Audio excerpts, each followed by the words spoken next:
Trying to be the glue so I can stick everybody together and keep us kind of like, because everybody get busy with their own brands and kind of growing, but I try to at least let us remind us like we together, like with the nucleus of the city.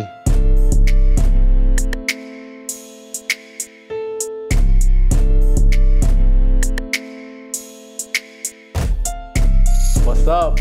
We're here with celebrity Chef Grizzly. Celebrity Chef Grizzly, what he like to call me. Straight out of LA, Los Angeles, California, your boy Chef Grizz, the one and only. So Chef, how'd you get started with the whole cooking thing? Tell me your story. I never heard your full story before. Well, with the whole cooking thing, I went to culinary school. But what got me actually cooking was like just seeing my grandfather in the kitchen all the time, like growing up. That's where I got like the first like a love for wanting to cook. And then the older I got, I grown to like love it. And then like when it came down to like making decisions for life, like what I was gonna do, I kind of considered being a chef. And so after culinary school, what made you kind of open up your own company? People who do culinary school, they go under someone, right? They join a restaurant or a head chef, but you kind of went a different way in starting your own business. I mean, that's what kind of made me want to start my own business, because I did that for a while, and it wasn't for me, like working for other people, trying to be somewhere on time. And I was young too, like going to culinary school. Like I did it like the year after, so I was like 20, graduating culinary school. I'm one of these chefs, like I don't want this job, and I do my own thing.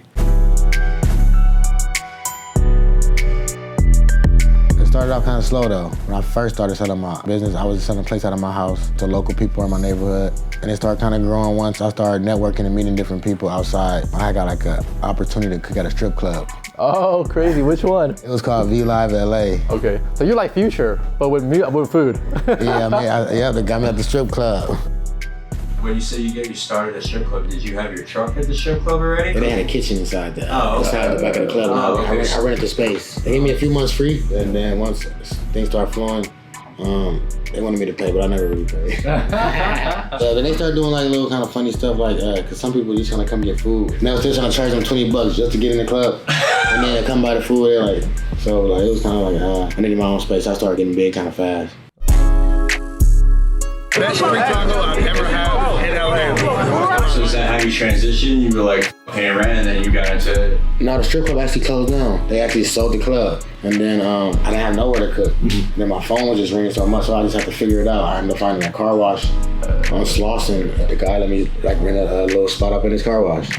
But that was right like before COVID hit. So then when COVID hit, the city came to shut him down. They wasn't tripping about me selling food. So he tried to go up on the rent on me. I paid it for a little while, and then he tried to just start finding things to complain about. Then he just kind of like kicked me out of there. Then I found another spot, because during the pandemic, a lot of businesses were closing down. So I had a friend who had an art gallery. Yeah.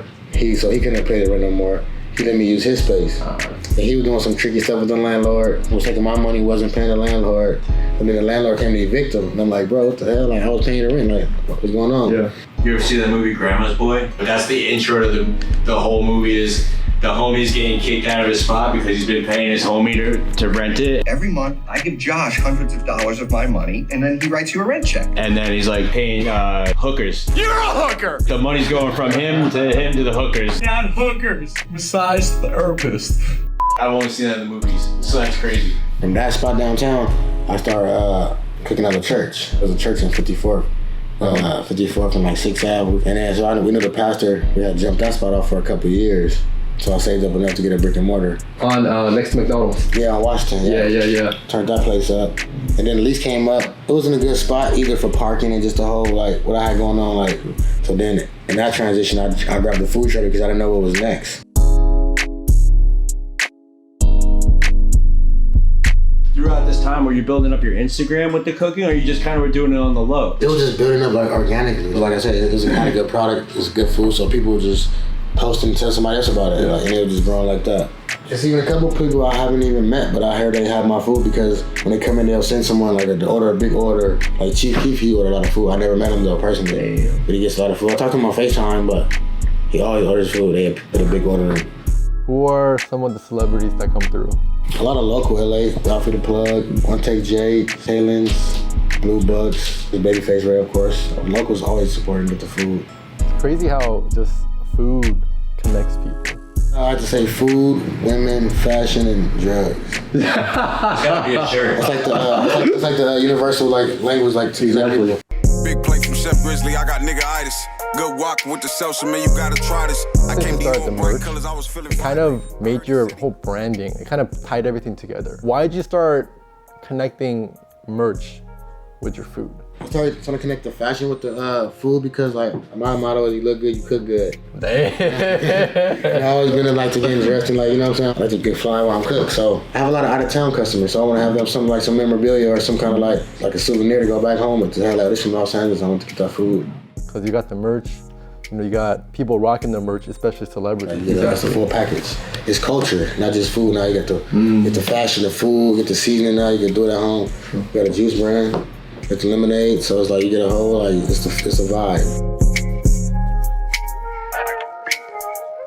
It's bigger than me now. Like I said, it's about the customers now. Like I got so many people who reach out to me every day or everywhere I go, they love the food. So like, why would I stop making it? Like, you know?